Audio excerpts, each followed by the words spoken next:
Hey, all right. This is Welcome back. it's next week. It's the week after next. Feels like we were just here. Feels Yes, like I it was does. just doing this. Yeah. We are back. Happy to be back for you guys out there. We just got back not too long ago from seeing Project Hail Mary. Yeah. Speaking of space-going adventures, we got to go down to the local Cineplex here in the Alpha Sector, which it's a little different because there's not like a movie screen. You'd sit in the chair, and it's more of a Matrix thing where they'd stick it in the back of your neck, and you get to watch the movie in your head. Same experience, but just interface is a little different. Internal 4DX. Yeah, and the popcorn's an IV. But we watched the movie, and we had expectations because we had read the source material. What are your thoughts? There used to be a kind of science fiction that we would get all the time growing up. Wait, explain that, Justin. I didn't realize I didn't have these. Like, I don't know why I can't hear anybody. Explain that, No, Justin. I don't get that. We used to get a type of science fiction movie a long time ago, like when I was a kid. In a galaxy far, far away. Yeah, very much so. But like sci-fi, like like Flight of the Navigator, Batteries Not Included. Like those are like the kind of like lighthearted sci-fi adventure movies that, and they're not going to change the world. They're not going to. Didn't they save the world? I think in Batteries Not Included, they saved an apartment building Oh, that's right. / restaurant. Yeah. Flight of the Navigator. I mean, there was like time travel involved in that. Yeah, so that would be, I don't, that would be that's- rules. But like, it wasn't heavy. Like, it wasn't Interstellar. It wasn't 2001. It was just an adventure story. We used to get those a lot. Can you think of in the last, we'll say 10 years, just a sci-fi movie that's an adventure like Project Hail Mary was? Well, you caught me off guard.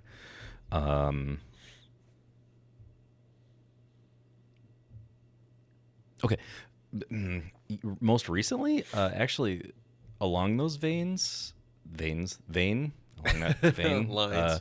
I along know those what you lines, along those vein lines, Predator Badlands was actually kind of more of a one-off kind of adventure-ish story with some, Yeah. like, it wasn't exactly that epic sprawling adventure that's trying to get kids to watch because it's not a kids movie, but it's also not, I don't know, it's a Predator movie, but you don't have to watch any of the other Predator movies to watch this movie. It could have been a standalone thing, and it could have been called,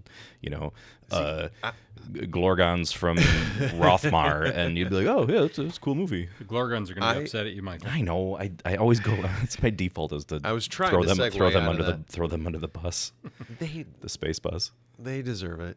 No, Predator Badlands for me is like the best 80s movie that was never made in the 80s. Could Right. you imagine if that came out in the 80s? All the action figures, the toys. Oh yeah, A Predator, like Predator, that's Dad's movie. I'm not old enough to see it yet. Oh, this one I can watch because it would be PG in 1980, whatever. But like, it probably would have been animated. it may have, may have been like animated, but like if it was live action, like the Schwarzenegger movie, but like the one, like the Badlands movie we got, that would crush. So like that, like The Gorge is kind of just a fun science fiction-y horror-ish movie. this is actually a good topic to talk about. Like the movies that like they're sci-fi movies and they are lighthearted, but they fit different like subgenres of lighthearted. You know what I mean? Like this is like lighthearted E.T. I don't want to say Spielbergian because I don't think he could do. I don't think he would do something like this because I don't think he could. Well, He's a master, this but- definitely has Project Hail Mary has those aspects specifically because of Rocky. Hi, Grace. You're in a ball. So Rocky no Diane Grace atmosphere. I come up. Oh, you're coming up. Foreign body, detective. Grace and Rocky, big science. How to kill astrophage together. I keep going this way? This room boring. Rocky! Science, save Earth, good plan. Put this down here, question. Amazing. Rocky wanted to see human technology. Dirty, dirty, dirty, dirty, dirty. Why room so messy? Well, question. I wasn't expecting company, was I? Oh yeah. Well, And you've yes. got an alien creature, which is basically your second protagonist in the entire movie, and is adorable, and you just want to be friends with him. I want to be his friend very badly. But I think you're hitting on something there, Justin. I don't feel that I felt like I was watching Contact, but with less serious overtones. See, and Contact is one of those like a lot of people who are diehard Contact fans want to believe that it's highfalutin sci-fi, like hard sci-fi. It's not. Even Carl Sagan probably would have said it's not. Like Well, that's an adventure story too, but that's more of a like on the spiritual side. This is of, like, this sci-fi and is adventure, actually you know what I mean? a disaster movie without it being a disaster. Well, it is. No, I laugh because that's no dead on. But there's Well, no disaster. What disaster happened? Like It's a slow disaster. It's the disaster of the end. the of disaster. We don't the destruction see, of worlds. We don't see the disaster Yeah, happen, but I mean, the Earth cools and stuff. Bad things are happening do you through this think whole this is time. We just don't ironical? see it. Michael, you think this is ironical? In sort of tongue in cheek, like, do you think it's Andy Weir going, okay, I'm going to say in 30 years the globe's going to be under this ice sheet, and yet if you flip the script, we are going to be too hot in 30 years. You know what I mean? Like it's almost like. Do you think he's trying to like stealth a message? But I don't think he's that way. I mean, No, you know, I think. I he don't- wrote this. This book. he's- This came out. 2001? No, it wasn't that long ago. Project Hail Mary, the book. Yeah. No. Like, I don't even think it was 10. It was maybe 6 years ago. Oh, I'm The book. 21. I'm sorry. The book. I'm like 2001. I'm like, yeah, it's like 2001: A Space No, Odyssey. okay. Hold on. Now, hold on. calendars were hard. No, 2021. Okay, that makes more Justin, sense. A That makes Spacey Odyssey. that makes more sense. Yeah, I'm like 2001. I'm like, this was not. Yeah, 2021. Okay, yeah, I'm not crazy. Okay, I'm sorry. I'm so sorry. Yeah, no. I was all 2021 confused. because I'm that like, got me ugh. through. Because that was one of the things that got me through COVID. Besides watching like movies end on end. Yeah, I I listened. went on a Spielberg block that like reminded me of how good he is. I've listened to this book probably a half a dozen times, at least once a year since then. That's so it's yeah. Okay, what about spoilers, it's guys? wonderful. So we have to. Spoiler alert: we are going to talk about Project Hail Mary. Hold on, and- can we before we dive into that? No, I'm just gonna say spoiler alert. That's all. There I'm will saying. there will be spoilers. Yeah, there will be 'cause- spoilers. That's a good disclaimer. Oh yeah. So sure. I like the discussion we're having because we're showing a lot of love. So Predator Badlands is the 80s movie not made in the 80s that's like hard edged, like you're 17 and you're gonna go see this movie that's like not crazy but crazy enough. But it's a crossover. It's like a classic 80s movie. Yeah, like, it's a crossover. But it's also the Badlands from the Monster from Squad. from the game. Like, I mean, it's a think- crossover. Yeah. Many different genres there. No, but think of like the Monster Squad, like that. Everyone, when I was a kid, there was like, oh, it's a lighthearted kids movie where they fight monsters. Not really. They blow up a werewolf with dynamite. Like that movie is crazy. Like Yeah, the Monster it gets Squad a little is nuts. intense. Yeah. So like, that's in that kind of vein. I put like in terms of like the vibe that those movies have. Like those are on the same plane. Like I love that Project Hail Mary is lighthearted sci-fi adventure, but it's like you said, softcore. So I kind of understand what you mean by softcore, Cecil. Sure. We were talking about that earlier. Like to me, like that's what that means. Like softcore, where it's not like we talked about this last Yeah. episode where Andy Weir Lost my train of toned down the science aspect of it than he did from the Martian, because Yeah. the Martian he consulted a lot of physicists and Well, he's an engineer, too. and yeah, he's an engineer, so he wanted it to be somewhat accurate. Obviously, you have to. There's some gaps that you have to kind of just be like, man, disbelief. But this he didn't do as much. It was more about the narrative and the story, Yeah. than it was necessarily about the science. Which, to be honest, I liked this book and the movie more than I liked The Martian. Yeah, I'm in the same boat. But and what's funny enough, The Martian is the last time a movie made me feel somewhat like this did. This is a completely different feeling than I felt when we left the theater, when we got unsnapped from Project Hail Mary. Like The Martian, it made me feel good, but in a like yeah, the world's going to be okay. Because if it really came down to it, love train, just like the end of the movie said, people all over the world joining hands. Like, that was a feeling of like, cool camaraderie. Like, it's cool we have movies like this, you know, like Human Spirit. This is like existential almost. Like, Well, even though I knew where it was going, because hard to describe. I knew the story and I didn't know how far they would stray from the book, which wasn't far at all. I'll just say it's just time. The timing, the time between things. Ryan Gosling does a great job.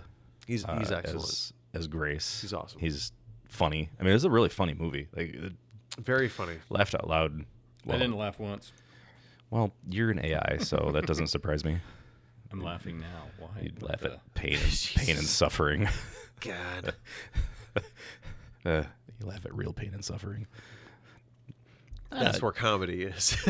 And something I is. did find out, and we talked about this after the fact, that the puppeteer for Rocky ended up being the voice of Rocky, because he was on set with Ryan Gosling, and in between takes they were just kind of riffing back and forth and doing some improv and like things that would Rocky say, and he found it just fell into place, and they said it made sense for him to actually be the voice of Rocky. It's perfect. It's perfect. Wait, who's the voice of Rocky? The puppeteer. The puppeteer, and I can't remember his Oh, yeah, that makes sense. And I want to give him props, and I should have his name. We'll put it up on the screen. Oh, yeah. With an image. Improvising with a 5-legged puppet, and I said, "Yeah." Success, success, success, success. Thumbs up. Him, but just because he had that the physicality of the puppeteering, because Rocky is, I mean, obviously there's CG shots in the movie, but a lot of the on set where they're talking to each other, he's being puppeted. He's an actual physical thing there, and I think when you're a puppeteer, much like, you know, the Muppets or Frank Oz and stuff, you are that character because you are acting as that character, so you have more of a connection rather than just Jim Henson throwing built an empire based on this. Yeah, throwing idea. a random voice at a character that somebody else is actually acting. And I know I made the joke about like how it would be funny if like Seth Rogen was the voice of Rocky. Like, So, oh no, dude. So, do you think Andy Weir is? How do I say this? Sometimes I feel that his writing, it's good, and I enjoy reading it, but often I feel like I said the soft core kind of stuff, right? Right. I feel like it's he kind of approaches this like you expect everything's going to work out. Like if you just think hard enough about the problem, I think it's you more can of, solve literally anything. I think what he's saying in The Martian and in Project Hail Mary is like, look, it doesn't matter what you're doing, the odds are probably going to be against you, but you gotta just kind of like just push through it and do it, because not everyone is gonna fail. Yeah, but I single think part of the I think time, that no comes matter. Yeah, that comes full circle back to the 80s thing that we're talking about, because most of the movies that you watch in the 80s, they do come and it ends and everybody resolves the problem and everybody's happy. Yeah, there's been, you know, over the last few decades, you get movies where it's like all this crazy shit happens and people die, and in the end it's like, we kind of solved the problem, but like all these people that you liked are dead, or like it just ends terribly, and like, oh, that was a terrible. So I kind of like the or happy it's ending. the, It's like, just we figured it out, yeah. man.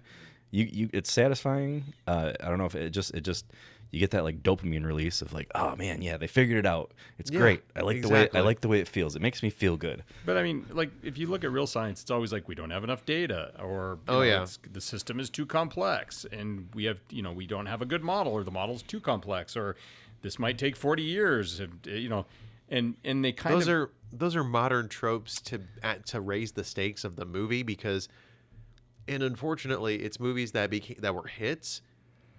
But when you rewatch them, they're kind of lame. Like The Core does that all over the place, where it's just like, we have 36 hours. And I'm like, these are arbitrary. We like, gotta- they're talking like, about all why? these numbers. Like, yeah, why? These are arbitrary numbers you're giving us. Like, I what would do you- rather, what do you I would rather mean? just skip. Like, I what would are you just rather talking skip about? over the why and just be like, this is the thing we have to do, and this is how we're gonna do it. But, Okay. but that's kind of yeah, that's kind of how that's kind exactly. of how it went. Like the whole biology thing is kind of incomprehensible because it's instantly testable. Like they find everything that they do, all the life is cooperating with them. When usually it's just like when you see something new, it's like what the hell is going on? Okay, Like, I will say this. yes.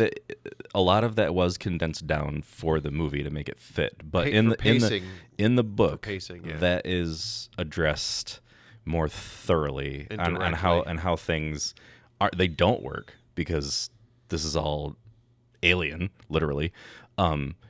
But because of Rocky's knowledge and Grace's, like, they have to pool their thoughts together and their technologies because they're so vastly different, and their environments and where they come from, and that's how they kind of riff off of each other and figure out how things work, and they solve these problems together, which happens in the movie for sure. I mean, you obviously yeah. it's like a buddy action movie kind of. that's exactly what it is. But in the book, there are parts that are longer, especially towards the end. They gloss through a lot at the end. I was going to say they combined the end, which really goes into the second fallout in the story, because there's the first fallout was when they get back and they realize that they're eating through the Xena, and so they the Talmiba.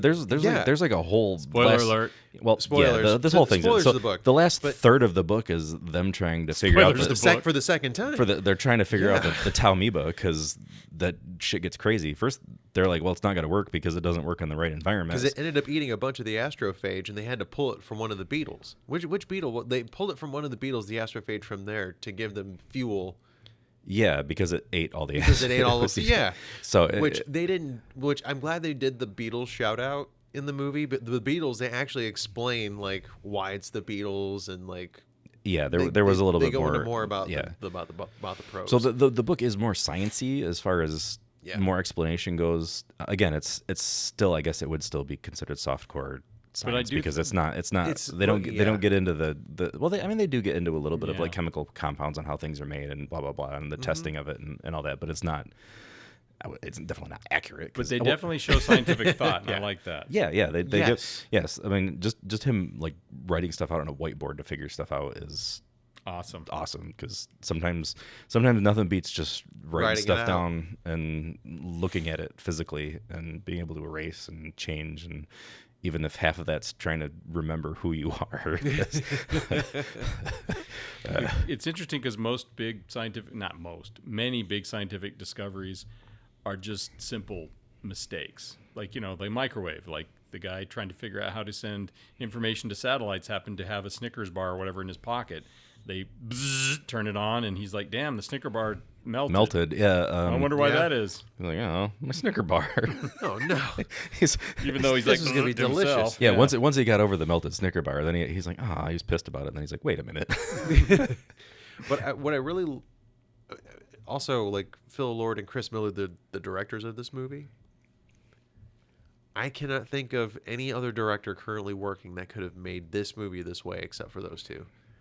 Like that to me is a sign of a very, very, very great movie. Well, Like, and there's because that's it's completely their signature, their stamp, their sense of humor. Like this is why like a Spielberg could not do this. it Lord doesn't. and Yeah, it Miller's doesn't sense have of humor, that same sense of humor. Just the pacing, the wit, yeah. It's that comedic timing the timing. of Yes. of things, which again, I mean, yes, for them to write and direct and get that far, but I mean, the cast, obviously, you have to be a good actor and get that down. I mean, you can't just Gosling can't- rules.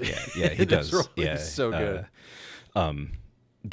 I was amazed at how they pulled off some of the visuals of the ship, which they never really went into detail on how the ship was built or how They it built worked. the whole thing. Like or- that much I know of.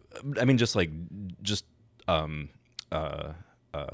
story wise, like how it works with the centrifuge and stuff. You just see it happening and you believe it. You don't really need that explanation of, oh, hey, the ship does this thing yeah. and the wires come out and it spins and now you've got gravity. I was internally And freaking when out when you're about accelerating, you've got gravity because you're constantly accelerating, and then when you're decelerating, you've got gravity in the other direction, kind of like The Expanse, which is my favorite show for That how they show's explain how gravity works on ships.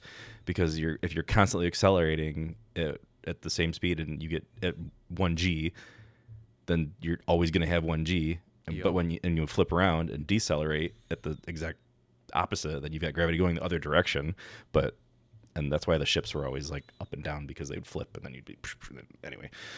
Their ships didn't have decks like they did on like Star Trek, where fake gravity. The decks were like up and down. So when the ship flipped, you're like, same with this. To be able to crack gravity to where you could actually do that and manipulate your internal gravity in a starship, like that would.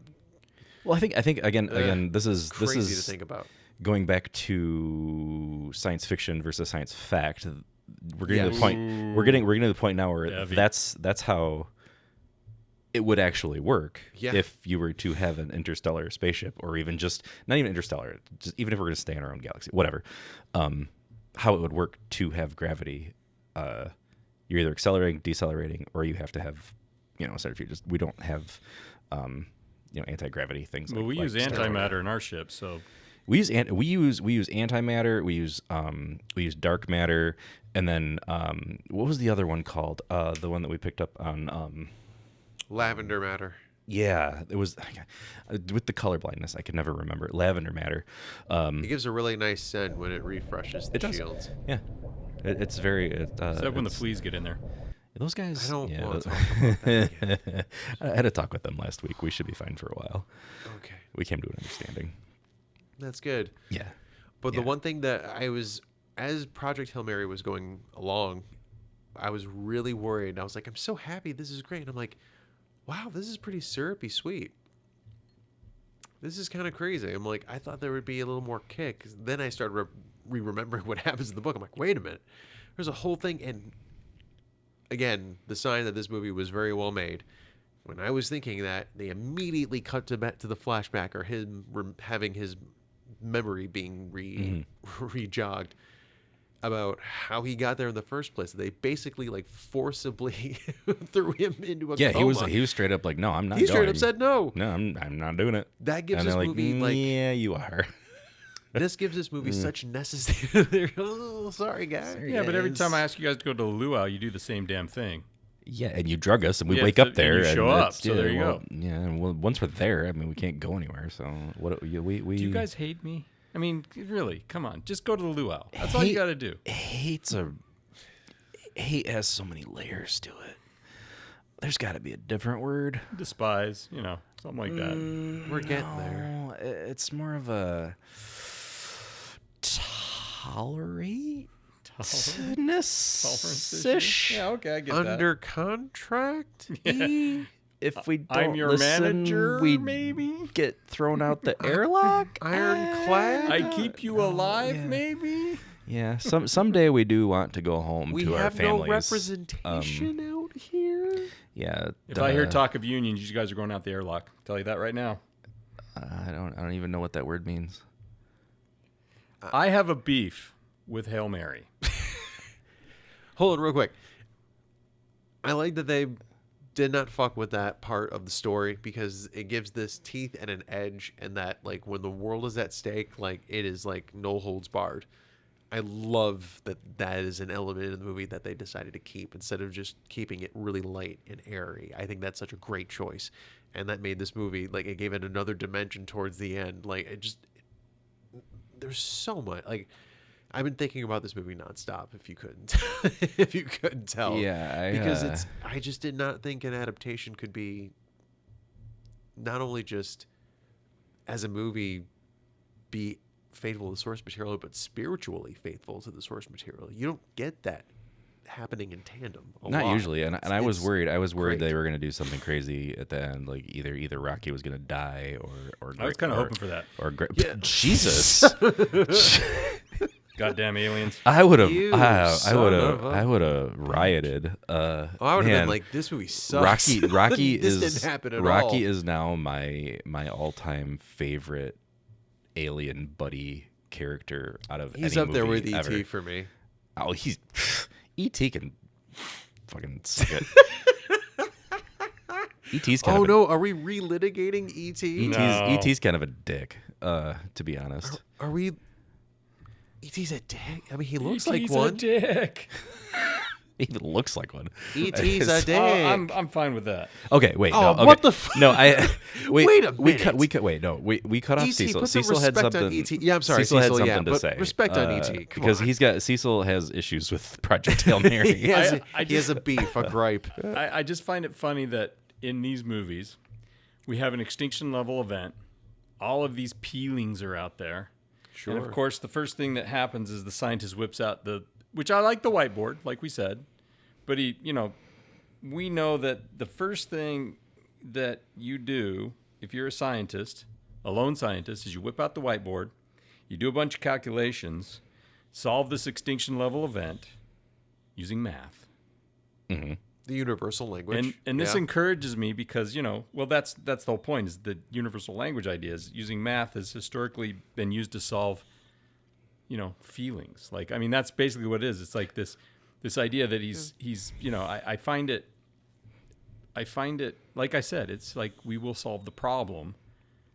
You wanted more of him putting equations on the board and solving the wanted problem. him showing a little more concern towards the Earth. It was sort of like, he was sort of like, la, la, la, la, la, wee. Well, it's because he's also like he has amnesia, damn it. No, He's before like- he he's even like, left, he's like, damn, yeah, I just can't do it. Sorry, I can't do it. Well, It didn't really have a lot of feeling.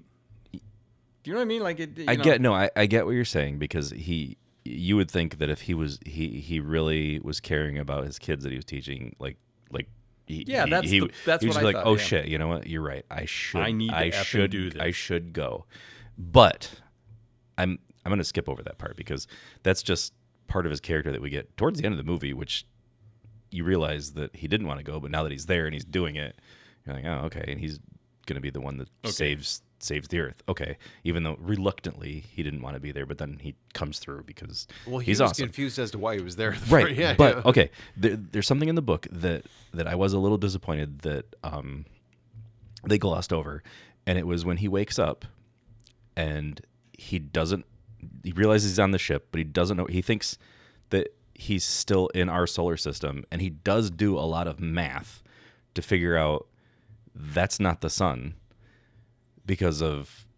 he does calculations on the rotation and like other stars and where things are. Yeah. Realizes that everything's completely off. Which is totally what biologists do, by the way. And then he eventually starts things. That's when he starts remembering more and like what he's doing and why he's there. And then even when he first meets Rocky in the book, they have this whole communication with flashing lights to each other, and he comes to the realization that we're base 10, Rocky's like a base 7, and just to figure out the math in between and the differences, and I'm a home base. They go back for Yeah. they go back and forth a little bit more. I mean, the catching the stuff was dead on. Yeah. Like about how Rocky he throws it at the ship because Rocky doesn't know where he goes. He just threw it at the ship. Yeah. And then the second time he's like, oh, he comes out of the airlock. I'll throw it right in the airlock. Right in the airlock. It's like, oh, okay, yeah. It's, I love when he says he thinks I'm dumb. he I thinks I'm laughed dumb. so hard. Yeah, I was like, basically, that's that's exactly what he thinks. Yeah. But we did get a little bit of the how Rocky's crewmates died because of radiation, because Yes. they didn't know about radiation. There's so many things. They have a spacefaring vessel that can get them to another solar system, but they don't know about radiation.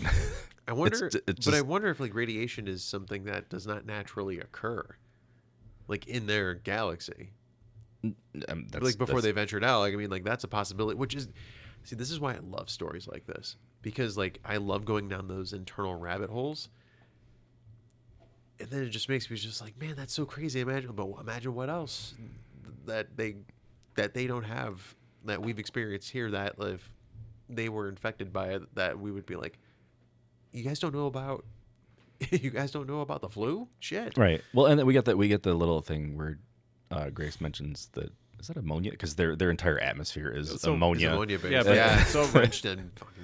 Mike, go back to your statement. Like, he does all these calculations, and that's, like I said, it's like happy-go-lucky science. Like the fact is I mean, how can he mastered an entire new field in under an hour? Like he said, he's not trained up. Yeah, you've been to all the things, but then he does all this math. Biologists don't do math like physicists do math. Well, I would imagine he also. Well, so that was one Right. of the glaring problems I had. This is, So he in the book he doesn't get into it like he kind of does basic equations to get that. Like he's not specifically doing like physicist type stuff. He's doing more the Astronomy. like basic math and trigonometry of stuff that we would kind of do if we had a friggin' sextant and a pad of paper or something, which I don't know how to do any of that. I'll grant you that, because he says he's not on Earth. He doesn't really find out where he is until Rocky sends over, spoiler, until he sends over the location of his planet, and then he lines up everything. But he lines up something at the beginning. Doesn't he line up Earth's star system from if he were on Earth or near Earth? He basically tracks the sun that he's the closest to point origin, or the point of origin. Yeah, the which ship. would be Earth. Yeah, the ship shows him the point of origin where he came from. So Yeah. it shows the trail That's why of he's where like, he "That's came not from. my But son." but he doesn't. Yeah, he doesn't know exactly where he is. It's just like, okay, I started here, but where am I now? There's just like a red arrow. It's like, hey, you are here, and you're like, I don't know where. He's like, I don't that's know not where. Earth's sun. Yeah, I don't Like, know where here. shit. I don't know where here is. Yeah. He's Yeah, way I'll far. grant you He's that. way far out. Because at that point, he's way far out. Do you think we naturally notice if we are not on our planet? If you were to look up and say, I don't see the Big Dipper, or I mean, would you feel out of place? Naturally, I don't know. I don't know if it would be a thing that most people would look up and I recognize. mean, I I would would- think I was on another hemisphere or something. I would but, you know. definitely have to. I mean, once you don't have the astrological charts that we grew up with knowing, that's when you're like, okay, maybe we're a little bit beyond that. Maybe? I think- well, no, And I don't it know. would I be think if I didn't recognize like a planet that we go by, or like a series of moons, because like I was that nerd when I was a kid, like Europa and like Alpha Centauri. Like I've seen what those things look like via NASA and via the work that's been done. No, but So I mean, if I think couldn't even just, like, recognize any of those, and if it was something that I have never even seen before based on what we've discovered here, then I would probably it'd be visual cues. It would Like, be well, memory of what I learned on like Earth on that I our would- ship, we can wake up any day of the Yeah. week and walk outside and look out at, well, not outside, but look out the window and say, wow, I bay have no window, idea where yeah. we are, because these stars don't make any sense. Now, if we were on Earth and you wake up, it's the middle of the night, you walk outside and look up, and things are just vastly different, and you the constellation, the basic ones, and you're like, this Yeah. looks completely weird. That would probably mess with my mind. That would trip me out. There's probably I would have to guess that there's a certain percentage of people that don't pay attention to that, and they'd walk outside and look up, and they wouldn't know the difference, and they wouldn't. Oh, the stars are out. It's like, Right, no, yeah. like we are somewhere else. Like something happened to our planet. We are somewhere else. Yeah, like but, that would. Oh my god. On a normal day, if I were to walk outside in the middle of the night and walk up, look outside, and the stars were completely different, I would notice and I would freak out. Yeah, 100%. Yeah. Like where? Who moved us? And where to? Or Did we move ourselves? did the planet just on its own? or did we Like, did we like- say the same and everything else moved? Yeah. It's heavy.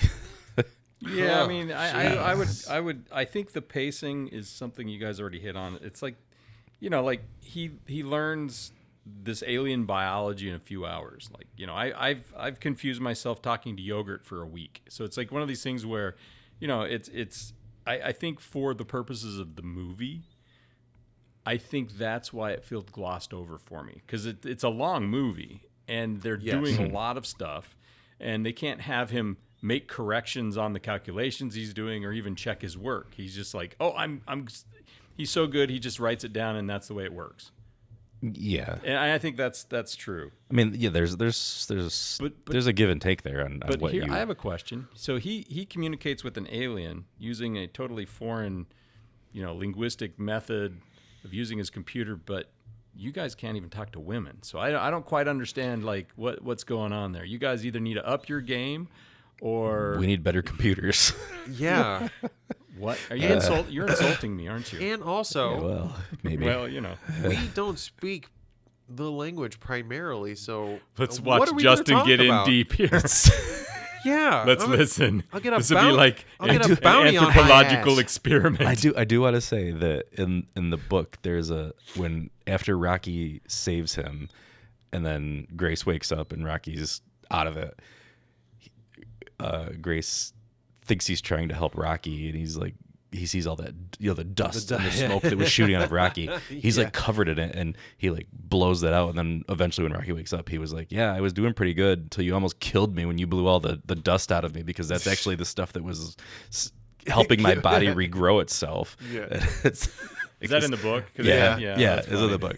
Because it's like he doesn't know anything about his physiology besides yeah. that he doesn't have eyes, and he can hear everything. It's echolocation, but as far as organs and all that stuff, he's like, I think I'm helping him. No, Not at all.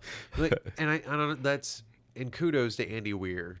So many aliens seem so very samey in terms of how they're presented and like their abilities and their differences between us and them.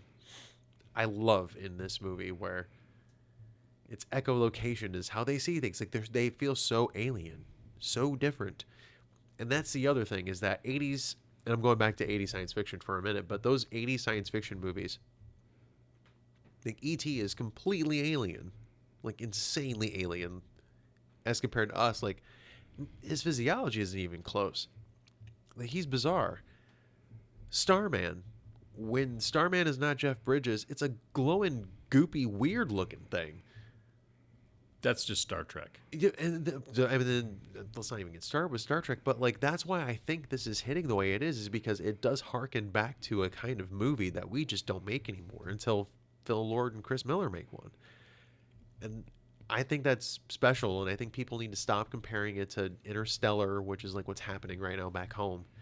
Just all of these weird arguments that don't mean anything. Like, can we just not enjoy the fact that we got a really, really great movie? The only comparison that I would make to Interstellar is when Grace goes to Rocky's ship and he first walks in, and you get those like weird strands of whatever, like xenonite like or the something books, going through, and when that, he's the that Tesseract. looks like that I saw that shot and I was like, oh, that's reminiscent of Interstellar, but that's the only parallel I would make to it. It's, I mean, No, wait a second. No, wait. So the Interstellar, like, okay.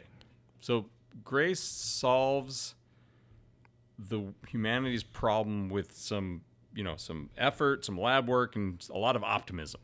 Some can-do And attitude. then you look at Interstellar, and it required like a black hole in a bookshelf, right? So the equitability. when you really boiled it. Yeah, when you really go down to the base ingredients. But the humans don't really do anything in Interstellar. They just show up and then they go, "Oh, I understand this now." Where they actually figure it out in this in Hail Mary, which I'll give them kudos for. Because I like Interstellar, but they didn't really solve anything. Well, they did. To be fair, in Interstellar, Jessica Chastain's character, who is Matthew McConaughey's character's daughter, she does eventually figure out the equation that Michael Caine's character said, that they were always getting closer and closer, and he was like, we're anywhere closer than we've been like 2 years ago.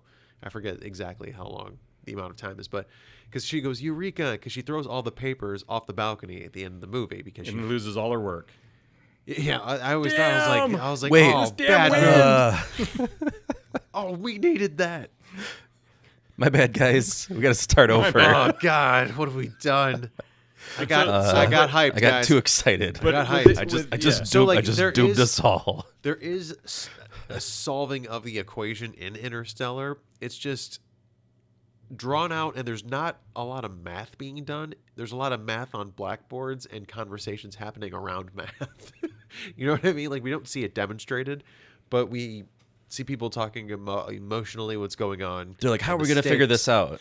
Math. And there's math We're behind gonna math them. Like, the shit out of this. we're going to science the shit out of this. We're gonna grow potatoes. Oh, wait a minute, different movie. Oh shit! No Shit and potatoes. You got shit it, and man. potatoes, You combined yeah. that well. We got it. Matt Damon figured it out. No, Sold. So it's kind of But funny that like Hail Mary is like 80s sci-fi, and Martian feels very modern of the now, or like even 90s sci-fi, if that makes sense. Then in terms of like the execution of it. Okay, but then Yeah. 2001: A Space Odyssey. So here's something that occurred to me, being the silicon life form that I am. That in the computer systems on the ship, if they can blast these across, to I don't know if it's a different galaxy or just different star system in the galaxy. How is it that the computers weren't more helpful? Do you know what I mean? Like, there was like the hand thing and it was bothering them, but they didn't really use computers to solve any of these. It was all just hard brain work. I think we're supposed to infer that computers were definitely involved at some point, but the computers are still only as good as the input that we give them. So we're watching the input. Not focusing on the computer work. Exactly, that's exactly where I was going. And you have 2001: A Space Odyssey, though. So the computers in Hail Mary were helpful and they're doing their thing. And basically, in 2001: A Space Odyssey, which is much older, basically the computers were already the AI and they had no further questions. They're like, we've solved everything. Well, I find that interesting. That's all. I just find it interesting. Because I think in this case you can't put the impetus on the computers to solve it, because then you don't have a story, because you don't have a main character that's I get that. They just don't. They didn't interact with the computers at all. They didn't even pull out a calculator, for God's sake. Well, I think part of that is man has evolved from the ape clubbing other apes that we saw in the beginning of the movie to the best transition shot ever. I just got to shout that out. The bone to like the star probe. Oh my God, it's so good. Yeah. Oh, 2001. I was like, I didn't remember that in Hail Mary. But there were a lot of cool transitions in Hail Mary, though, yes, especially with the rotating cameras camera. and going between the flashbacks and where he is, and that was kind of cool. With 2001, that's more about like the evolution of humanity and consciousness and our place in the stars, and how as we go expand further and further out into space, we have no idea what it is that we're going to find, because they domesticated space technically. Like, it's like Pan Am. They had a lounge. You could Skype your family back home in 2001: A Space Odyssey. Hot take. I don't like that movie. What the sacrilege? I mean, oh God. Do the viewers understand what I have to put up with? Hot take. I don't really enjoy a lot of pretty much any of Kubrick's movies. What? No way. Jesus. No shit. Not even The Shining? Especially The Shining. You're getting... Oh. What? That's it. It's airlock for you, Michael. Done deal. You really don't like it? Like, so you don't like... Oh, shit. You don't like... Okay, A Clockwork Orange is not for everybody. I hate when people bring that one up. But, like, you don't like Dr. Strangelove? Dr. Strangelove, okay. Okay, I was going to say, okay. damn, that's a... The Killing? The heist movie? Okay, I've never seen that. Okay, that one. I'll give you that one. I've never seen that. Paths of Glory? No, I haven't seen that. Michael Douglas? Or Kirk Douglas war movie? No, I haven't seen that. What about... Okay, so The Shining, you did... The only reason Full Metal Jacket. Full Metal Jacket's one of those movies that where... That movie rules. I don't know about rules. It's a great movie. It's all right. It's all right. No, I mean rules not as in like, war movie, like a lot of people would be. Gotta go war. No, that movie rules because that's Kubrick being like, this is all a tragedy and a farce. Out of the Kubrick movies that I've seen, Full Metal Jacket's probably would be my top one. Which is fair. The Shining. The reason I don't like The Shining, and it's not that Shining's my number 2. Not that I don't like it. I mean, the movie by itself is fine, but just that it differs so much from the source material and the ending. See, that's why I like it. Like Red Rum. Because I mean, Red Rum. In 80. Red Rum. Red Rum. She's like, what do you want? Sorry, I interrupted you. I think we've all. No, what were we? I'm sorry. We were red rumming and I lost my train of thought. I don't know. This is a rabbit hole that we went down that I should have mentioned. No, but I can't believe you like Kubrick movies. Oh my God, that's crazy. Yeah. Oh, The Shining is so good. Actually, I like the one the miniseries one that came out with I remember my train of thought. What's his name from Wings? Brian Weber. Yeah. From Wings. Oh no, Steven Weber. Steven Weber. Brian on Wings. Right. Yeah. That one I actually liked better because it was closer to the book. I don't know. Which it was. which I think is fine, and there are lots of elements of that I think are good. The reason I love Kubrick's is that like the topiary scene, there's no way you could do that. Like the topiary's coming to life and attacking.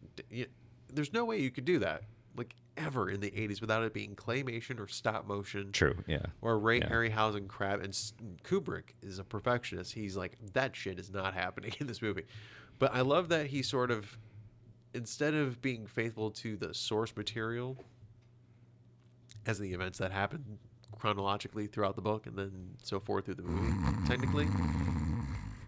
This guy is the... What's going on here? Son of a bitch. Fine, Project Hail Mary, whatever. What's your point, Justin? I'm getting another beer. I am getting another beer. I am getting another beer. Hey, thanks. Beer is the point. Thanks. You want to refill? All right. Yeah, back to our. Sorry, Justin. What were you saying? Our Son main of a bitch. our main topic of this movie that just came out yesterday that we watched. Yeah. Kubrick. What about Kubrick? Kubrick? No, I don't want to talk about Kubrick anymore. I don't want to talk about him. I'd rather talk about this movie. All right. I will tell you. Yeah, this one. Yes, this movie. This one. I would say in the theater that you guys were in as flesh bots, what was the reaction of the fellow viewers?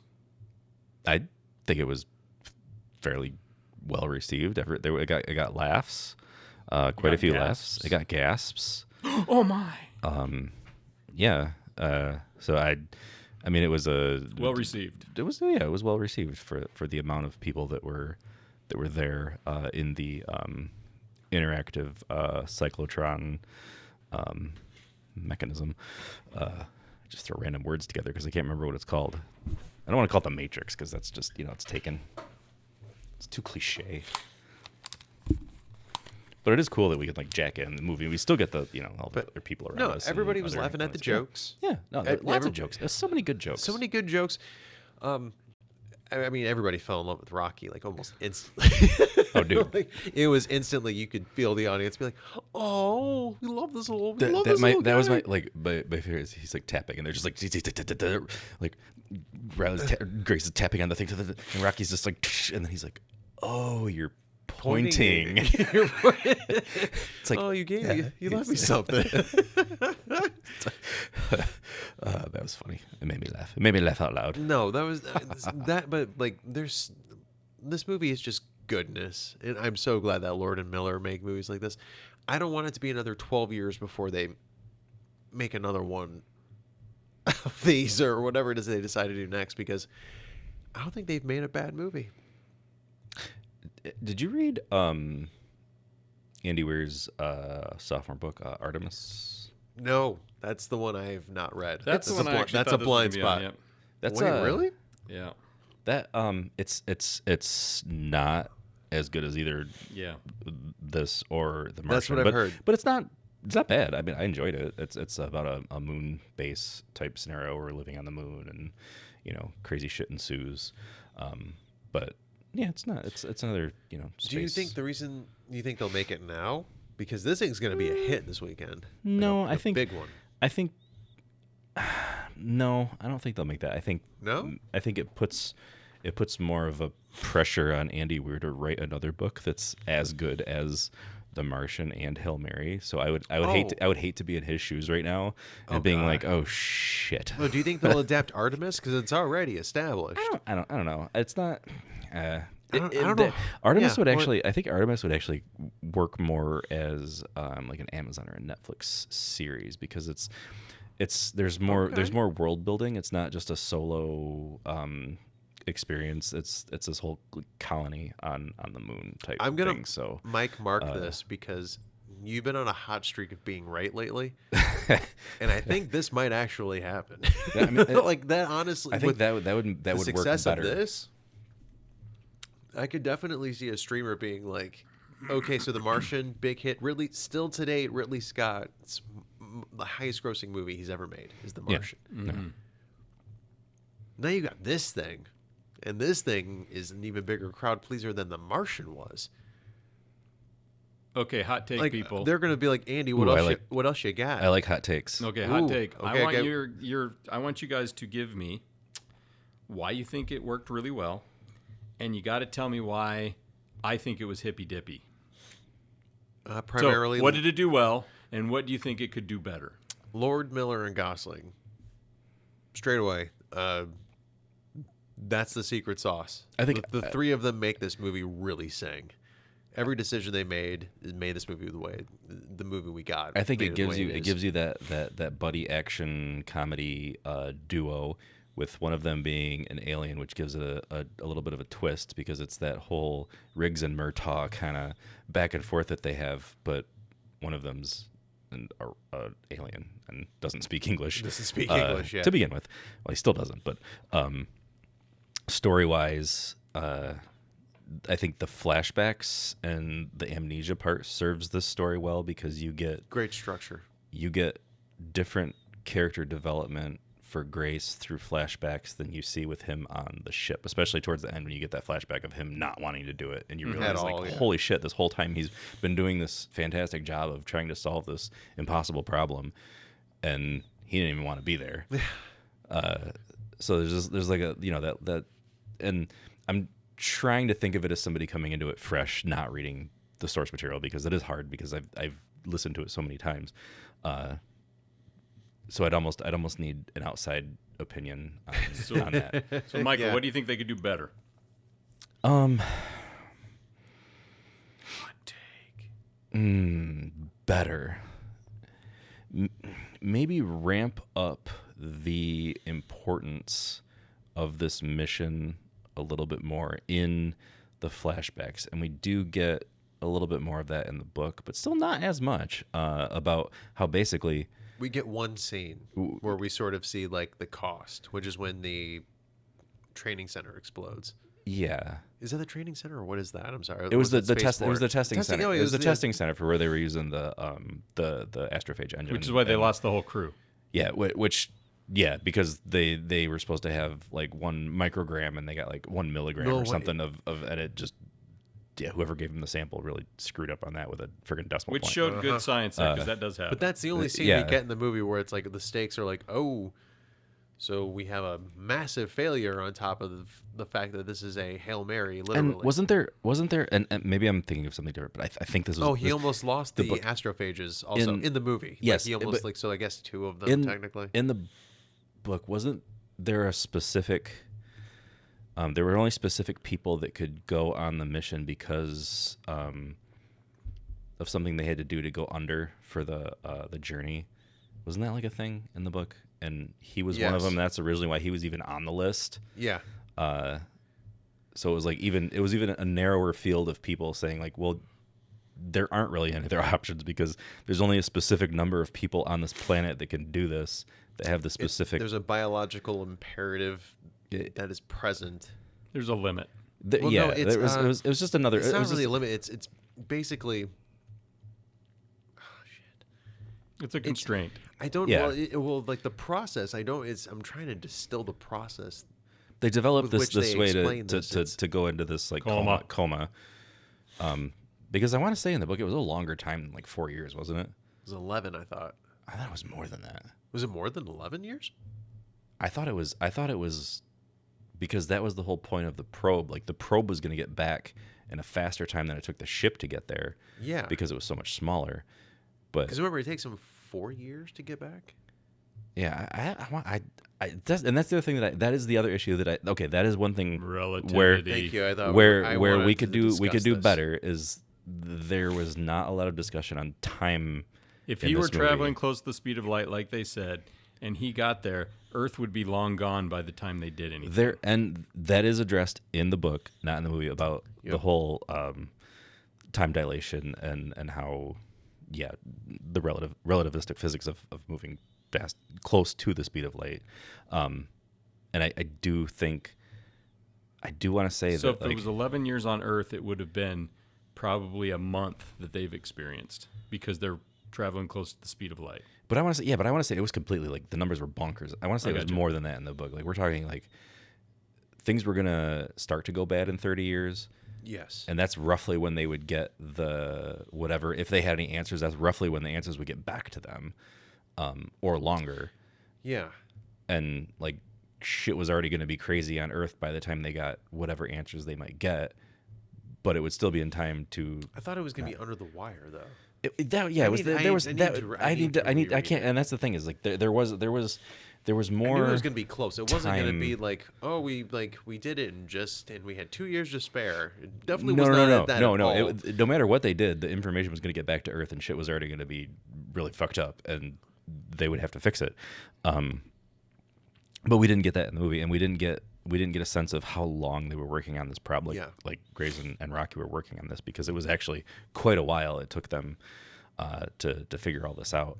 And in the movie, it seems like, we did this in a couple of weeks. And that is one thing The Martian did super well, is that like it gave you the amount of souls between from when he woke up, went to base, screwed the potatoes, up until he decides to go into the secondary rocket and leave and try to do the jump, basically the jump to the other vessel. Right. That was a very elegant, simple way of not only building up the isolation of being alone on Mars, but to let us know exactly like this is we know how souls work. They've told us exactly how it translates to months, weeks, days, whatever. And maybe didn't have that in this movie. Maybe they I think a little bit of that in this movie would have. They did say though that, I mean, this is the time dilation works by how the movie did it. Because if they were traveling, they said they would be traveling like 99% the speed of light. If they were traveling for 4 years at 99% of the speed of light, given the calculation in my brain, it would be about 28 to 30 years that they would have passed on Earth. Which makes sense. But then when the main lady gets the probe back, she looks exactly the same as when he left.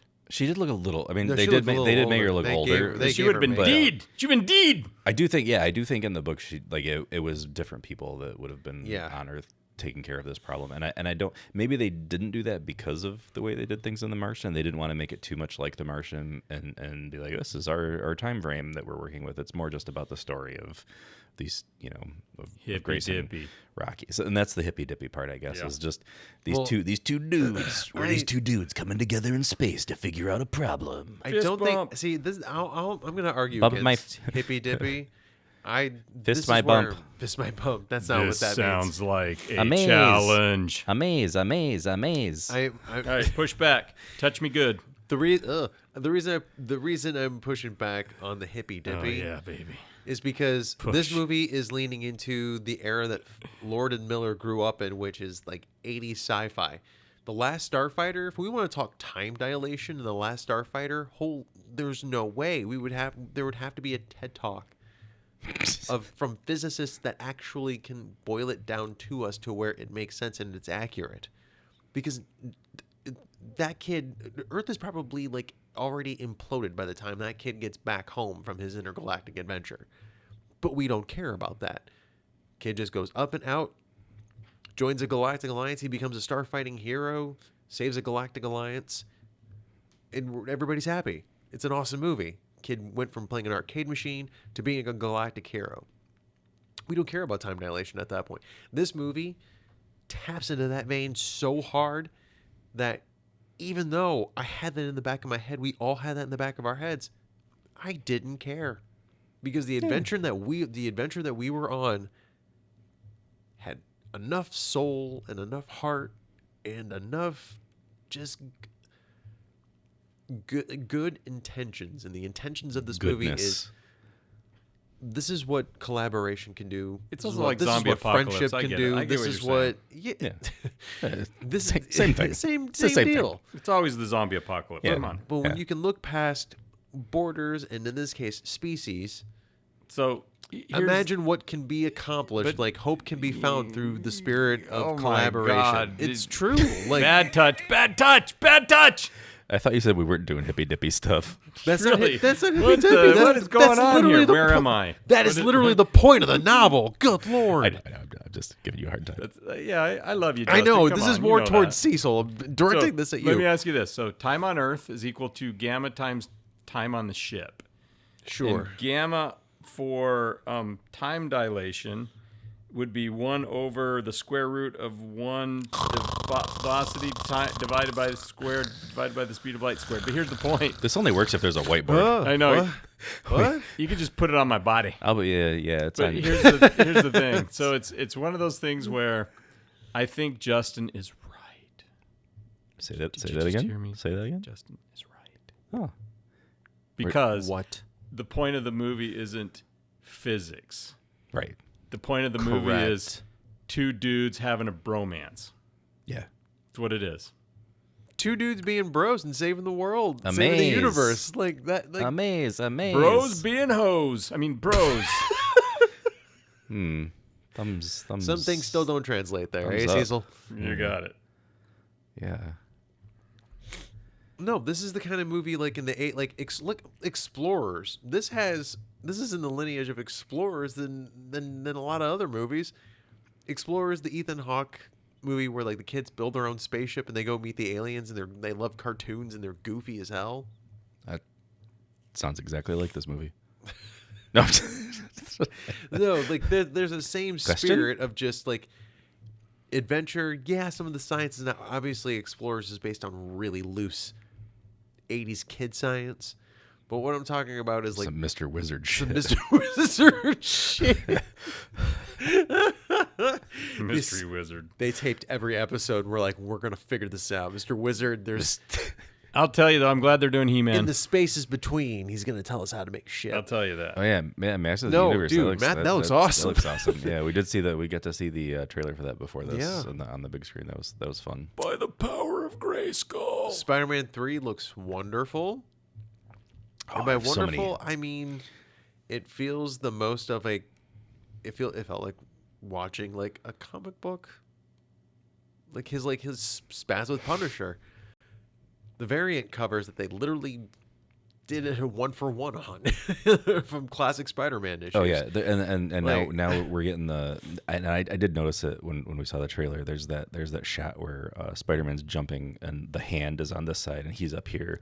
There's Yeah. somebody's been removed from that frame, and I think it's gonna be. Sadie Sink. I'm thinking Daredevil.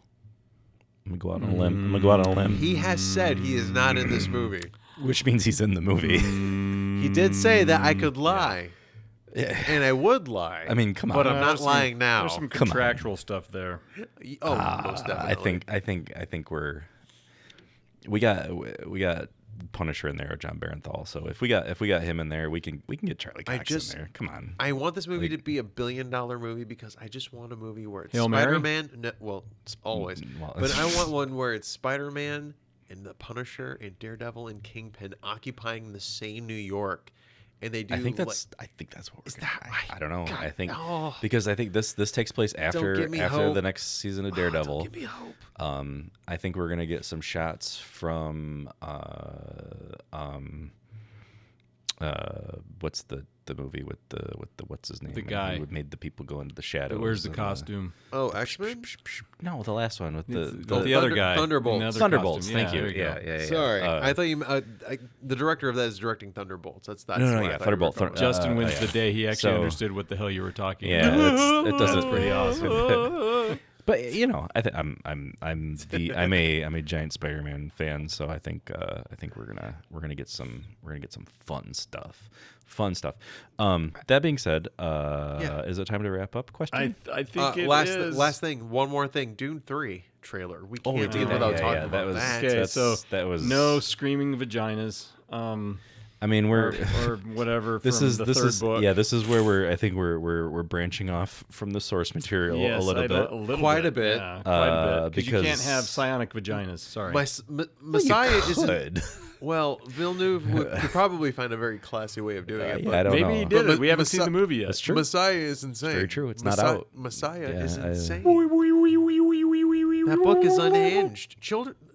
Children of Dune is even crazier. Yeah, we're only one movie away from having a giant sandworm that talks to us Didn't and they? rules. This is the last one, right? Or do you think they're gonna make more? What do you guys? What do you he's boys done. think? No, He's I think he's this is done. I think he's done after if that. they 'Cause Not his career, just the trilogy. No, with the with everything. no, He's just done. He's done. He's gonna retire to an No. island in James. He's doing James Bond next. Oh yeah, that's right. Yeah. Oh, they found him for the James Bond. Okay. Which if Who's he's gonna be James Bond? It's between Callum Turner and Jacob Elordi.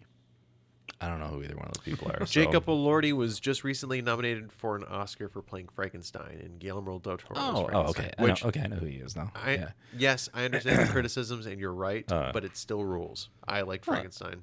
It was pretty good. I didn't watch the whole thing. It was pretty good. And I started it and then I fell asleep. Frankenstein. But That's the review. the part that the part That's the review. the part that I watched, I was like, oh, this is cool. I was just tired.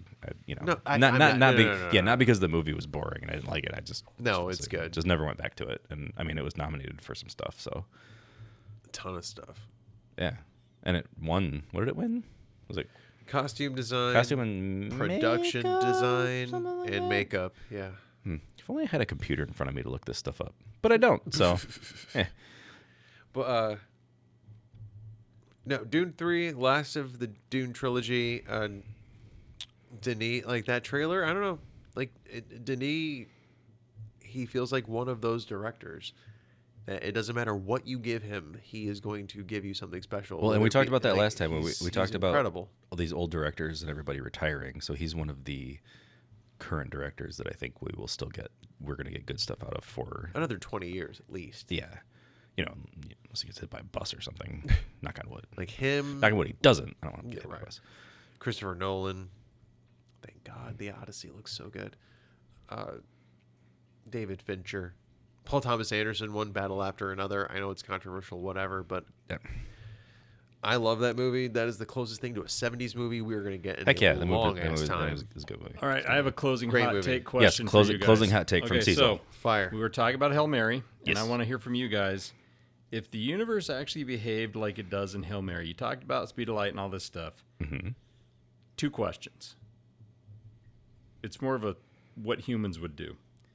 Right. Would science be easier, or would we just trust ourselves so much that we would die faster? Can you expand on trust ourselves so much we die faster? Because it just seems like the science, they're just like, I'm right, and then they move on to the next thing. And science doesn't work that way. So I'm just wondering, we said it's not physics. We realize that. We also have to remember that this is in a different type of USA, Earth, wherever, where it's just kind of like where there's a common consensus and understanding that if somebody throws something out there, everybody at that table is at that table for a reason. Intellectually, they are of the creme de la creme.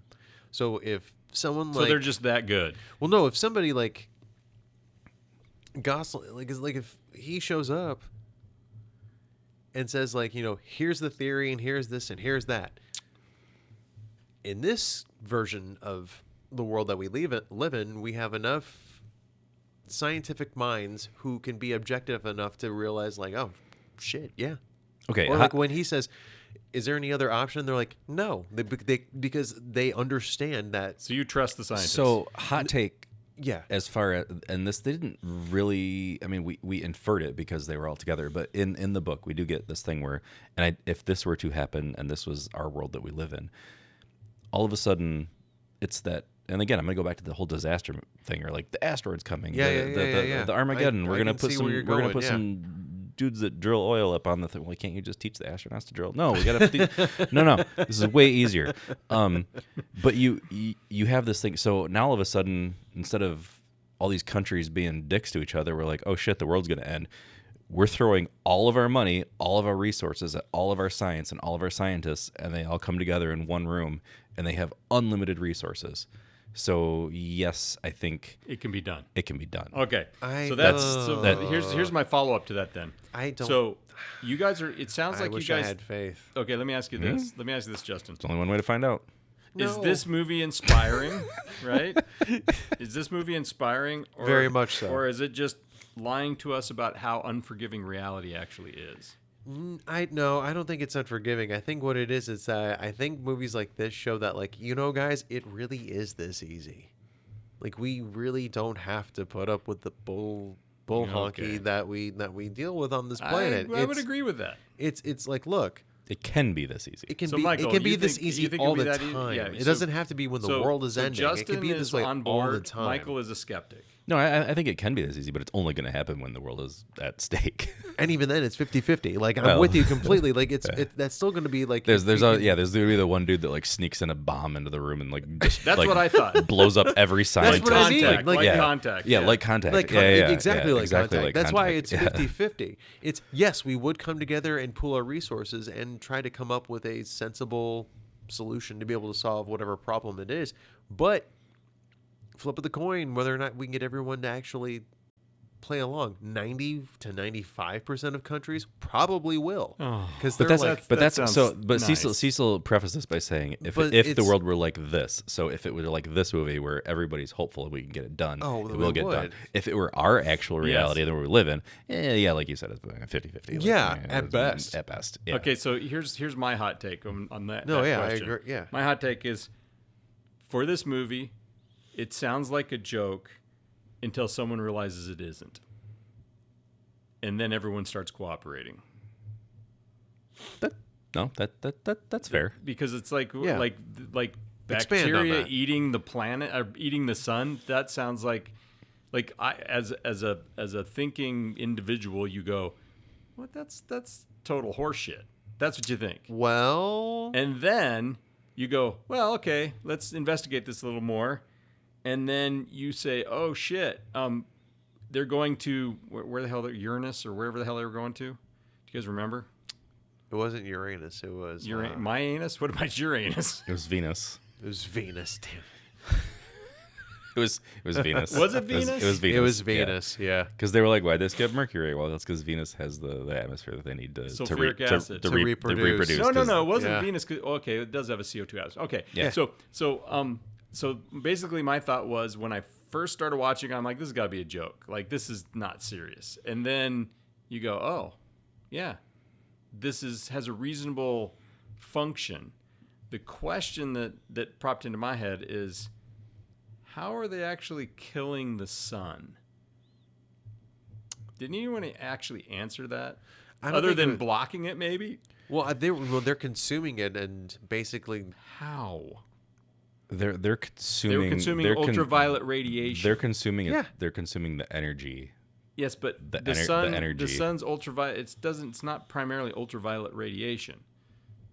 That's what. That's the. But Right. Yeah, Suspension of reality, like I Right. said. But overall, okay, you guys aren't gonna fall over dead. I liked this movie. You're not dead, but I liked this movie. No, I'm just shocked because you just talked mad shit about it like 10 seconds ago. But you guys both said this is not a physics movie. It's not really a science movie. It's a bromance movie. it's a buddy comedy. Yeah. But it's also movies like this. Like, to me, I think that trail that we can see only with infrared light of them siphoning the energy from the sun, I think of krill in the ocean. Like, if there was some sort of cosmic krill that just showed up the first time we see life and we're like, oh my God, that's Space amazing. Look train. at this. And they're like, what are they? train. Space train. So basically, But like, the no, like astrophage some are space- cosmic krill. are cosmic krill. Cosmic And krill. I'm going with you. I feel it. I feel it right but here. imagine if they showed up in our world and we're like, whoa. And like the whole world is like, that's kind of really neat. And then we're like, oh shit, what are they doing? What are they doing? What are they doing? Yeah, well, what are well- they doing? Well, why are they doing that? We need the sun. Do they not know? Like, because you know some people be like, don't they know we live down here? But like, to me, that's what great science fiction does. It allows you to imagine a scenario like this in your common present day. And like, of course, so many of our recent discoveries that have been translated to NASA and our space programs have been from our oceanic research. So like, to think that the astrophage are intergalactic krill's not too far off. And I think that's kind of cool to think about.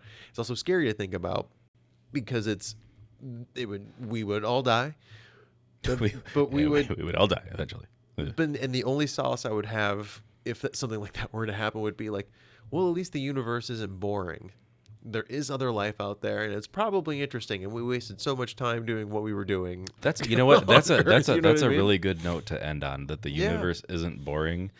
That's a good final thought for this episode. I think we should wrap this up in I love how in a little bow. The universe isn't The boring. universe isn't boring. the universe isn't boring. With that, we're gonna cut to the latest hit by Cosmic Krill. That's actually a really good segue. Yeah, that was a really They good really have new segue. stuff. When did they drop? Yesterday, actually, with the movie. I think there's a movie tie-in. Shit. Yeah. Okay. I'll play it. Ready?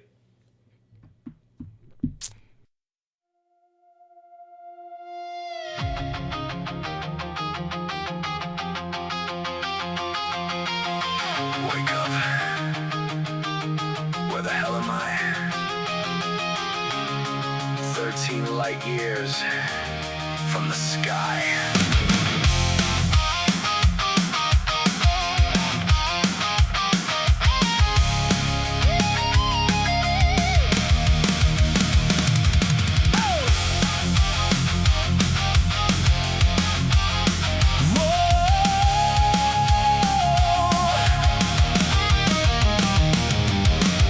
Woke a cold in a metal tomb, tubes in my veins, heart like a drum. Two dead crewmates, silent and gone. Computer's voices, missions begun. Amnesia fog, but the truth cuts deep. Earth's sun is dying, astrophage feast. Petrol line burning through the black. Microscopic monsters on a stellar attack.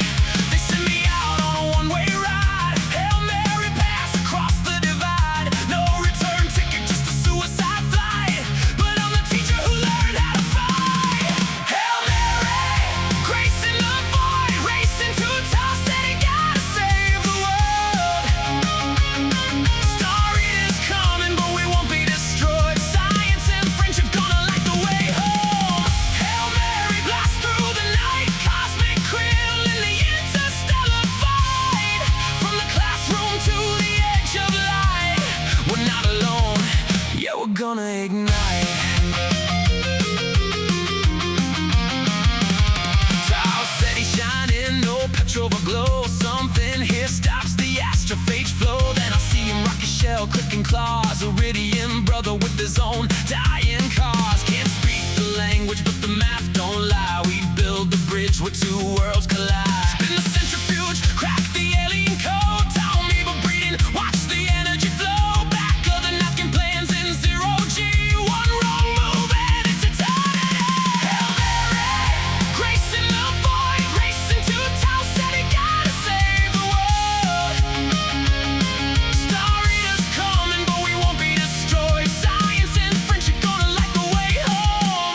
Hail Mary, blast through the night. Cosmic krill in the interstellar fight. From the classroom to the edge of light. We're not alone, yeah, we're gonna ignite.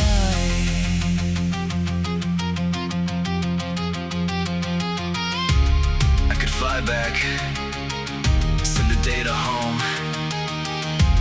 watch the sunrise for the kids I know.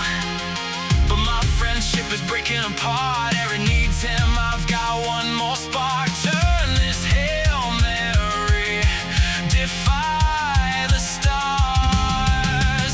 Sacrifice everything for who we are.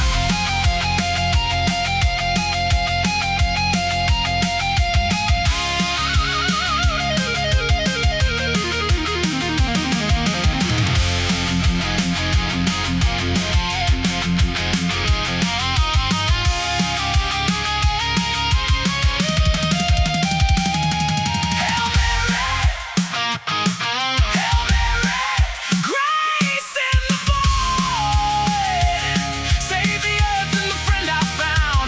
Two lonely souls in the great unknown. Turn the tide when we stood our ground.